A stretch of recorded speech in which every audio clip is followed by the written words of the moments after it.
Viral na ngayon ang mga pictures ng dalawa dahil sa muli nilang pagsasama. Muling inula ng komento at intriga ang muling pagkikita ni John Lloyd Cruz at Shaina Magdayaw. Dahil hindi lang palabas sa aksidente ang pagkikita nila, kundi dahil sa bagay na ito.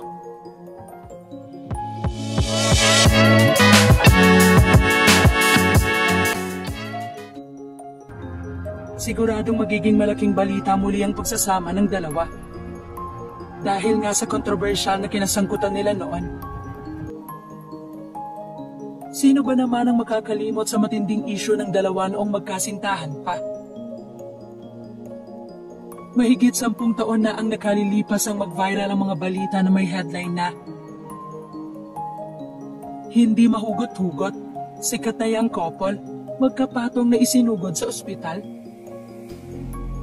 Marami ang naloka sa balitang ito nang pumutok ang issue kung saan ang magkasintahang celebrity noon ay isinugod umano ng magkasama sa ospital. Matapos makaranas ang kakaibang kondisyon na nararanasan sa gitna ng pagkikipagsiping. Pero sa kabila ng mainit na issue sa naging pahayag nga ni John Lloyd noon, hindi naman daw sila nagpa-apekto dito. Lalo na maging sa career nila. 2010 ang maging magkasintahan sina John Lloyd at Shaina. Tumagal ng 2 taon ang pagsasama nila sa kabila ng maiinit na intriga. Hanggang sa ang mismong aktres na ang magkumpirma ng hiwalayan nila.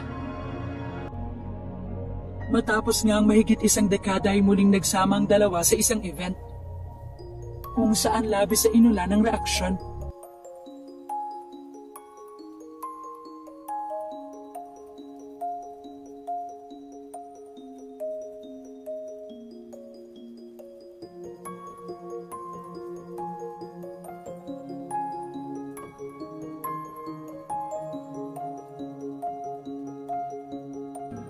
Sa katunayan, muling magkasama sina Shaina at John Lloyd dahil sa kanilang comeback movie together.